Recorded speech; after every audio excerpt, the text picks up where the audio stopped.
के देश का नाम भारत किस राजा के नाम से पड़ा? यही भरत हैं, ऋषभ देव जी के भरत। इन्हीं के नाम से इस देश का नाम भारत पड़ गया। भरत में भारत है और भारत में भरत है। तीन भरत भारत में पैदा हुए, एक शकुंतला नंदन भरत, एक ऋषभ देव जी के भरत और एक चक्रवर्ती सम्राट दशरथ जी के भरत। नाम ही हो गया भारत। उसके पहले भारत का एक नाम और था अजनाब खंड। पुराना नाम है अजनाब खंड। उसके पहले भी आर्यावर्त बोला जाता था। आर्यावर्त, फिर अजनाब खंड, उसके बाद भारत कहा जाने लगा।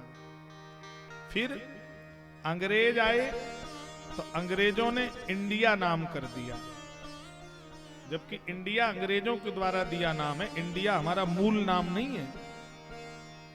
मुगल आए, मुगलों ने हिंदुस्तान कर दिया, लेकिन मूल नाम जो है वो भारत है हमारा।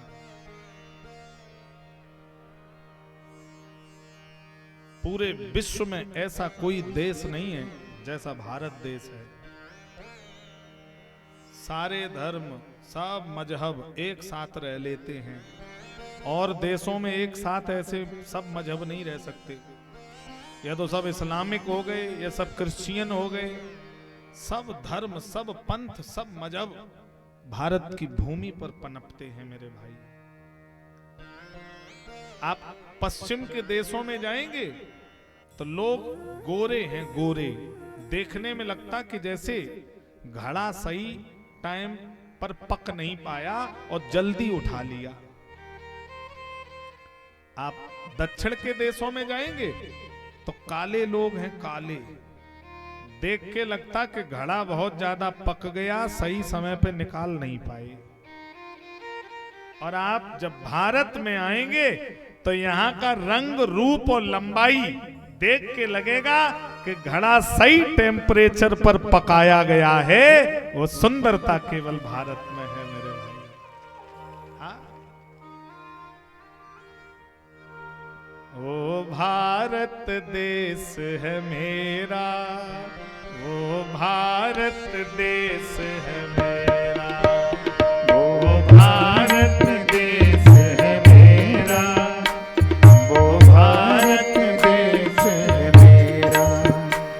जहाँ डाल डाल पर सोने की चिड़िया करती हैं बसेरा, वो भारत देश है मेरा, वो भारत देश है मेरा। जहाँ सत्य हिंसा और धर्म का पग पग लगता डेरा, वो भारत देश है मेरा, वो भारत देश है मेरा। हरि बोल।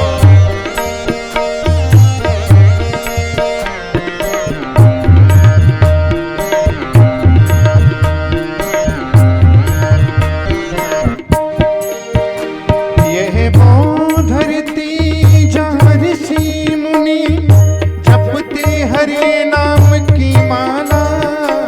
हरिओ हरिओ हरिओम हरिओ। जहाँ हर बालक है एक मोहन और राधा हर एक बाला, और राधा हर एक वाला। जहाँ सूरज सबसे पहले आके डाले अपना डेरा, वो भारत देश है मेरा, वो भारत देश है मेरा, वो भारत देश है मेरा, वो भारत देश है मेरा, वो भारत देश है मेरा, वो भारत देश है मेरा। भारत भूमि पर सब धर्म प्रेम से रहते हैं। क्यों? क्योंकि भारतवासी और भारत का धर्म कभी कट्टरता का समर्थन नहीं करता है। सनातन धर्म कभी कट्टरता का बढ़ावा नहीं देता है, और कट्टरता अगर किसी भी धर्म में हो तो वह मानव संस्कृति के लिए घातक है, चाहे किसी भी धर्म में कट्टरता हो। अब अभी बांग्लादेश में हम लोगों ने देखा था किस तरह से वहां एक मजहब वालों के साथ क्या स्थितियां की। लाखों लोग मार दिए गए आग लगा लगा के। अभी महाराष्ट्र पे एक बवाल छिड़ा हुआ है औरंगजेब के ऊपर। औरंगजेब इतना दुर्दांत आक्रांता हमारे देश के ऊपर कलंकित होकर के जिसने शासन किया, छत्रपति संभाजी महाराज को उसने 45 दिन तक रस्सियों से लटका करके उनकी खाल उतरवाई, गरम सलाइयों से उनकी आंखें फुड़वा दी। धर्म बदलो, इस्लाम कबूल करो तो हम तुम्हें छोड़ देंगे।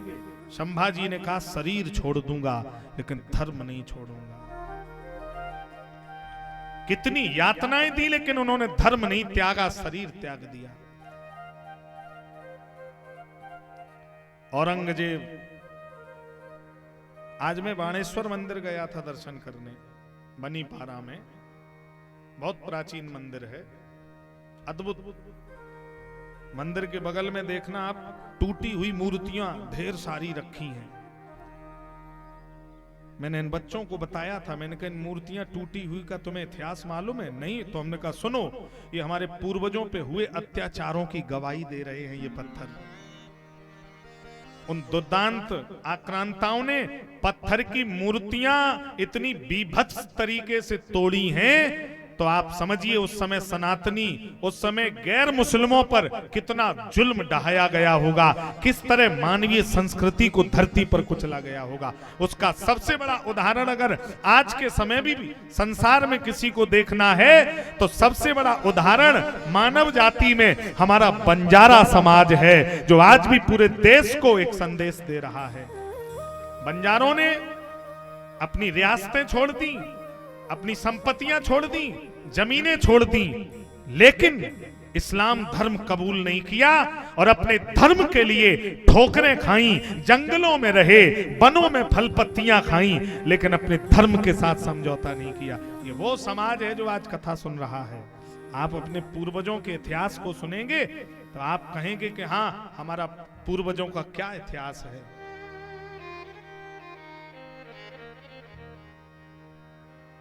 और आप इतिहास उठा के देख लेना, हमारे लाखा बंजारा, क्या उनका त्याग है इस भारत की मिट्टी में।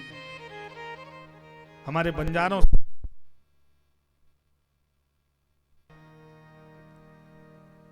श्री हनुमान जी महाराज की जय। श्री श्रीमद् भागवत महापुराण की जय। तो मैं बड़ी सुंदर चर्चा कर रहा हूं। भारत धन्य है, भारत की भूमि, अखंड भारत। छल के द्वारा धोखेबाजों ने कुचक्र के साथ अफगानिस्तान बना दिया, पाकिस्तान 1947 में बना दिया, बांग्लादेश बना दिया। ये सब भारत का ही हिस्सा था मेरे भाई। यहां सब सनातनी, सब धर्मों के लोग प्रेम से रहते थे। 1947 में देश का बंटवारा हुआ, हम लोग नहीं जानते हैं, लेकिन जानना चाहिए क्यों हुआ था। धर्म के नाम पर। और जब एक धर्म वालों ने धर्म के नाम पर देश का बंटवारा करा लिया, छोटे भाई ने अपना हिस्सा ले लिया, और फिर भी छोटा भाई बड़े भैया के घर में घुस गया। और बड़ा भाई का इतना बड़ा हृदय कि बड़े भाई ने फिर भी प्रेम से रख लिया छोटे भाई को। अब वो छोटा भाई होली दिवाली पे होली दिवाली नहीं मनाने दे रहा है। ये कहां की मजहबे इंसानियत है। जब हमने तुम्हें धर्म के नाम पे देश अलग दे दिया, फिर तुमको भारत में रहना ही नहीं चाहिए था। लेकिन ये हमारी उदारता है, तुम्हें तुम्हारा देने के बाद भी हमने तुम्हें अपने में रख लिया, और अपने में रखने के बाद भी आज हमारे घरों में महाराज पेट्रोल बम फेंक दिए जाते हैं, राम शोभा यात्रा पर पत्थर फेंक दिए जाते हैं। कितनी विडंबना है इस भारत की राजनीति के लिए मेरे भाई, जिसका परिणाम आम जनमानस भोगता है, आम जनता भोगती है मेरे भाई। मैं बार बार कहता हूं, सरकारें आएंगी जाएंगी, लेकिन देश के साथ गद्दारी किसी को नहीं करनी चाहिए। देश के भविष्य के साथ खिलवाड़ किसी भी राजनेता और राजनीतिक पार्टी को नहीं करनी चाहिए। पार्टियां आएंगी, सत्ताएं आएंगी जाएंगी, लेकिन ये देश रहना चाहिए, ये देश की सरहदें सुरक्षित रहनी चाहिए, ये देश की संस्कृति रहनी चाहिए, देश में मिलजुल के रहने वालों के सभ्यताओं पर महाराज कोई आंच नहीं आनी चाहिए। धन्य है ये भारत भूमि। बोलो भारत माता की जय, भारत माता की जय, भारत माता की जय। ये भारत देश है मेरा, यह भारत देश है मेरा।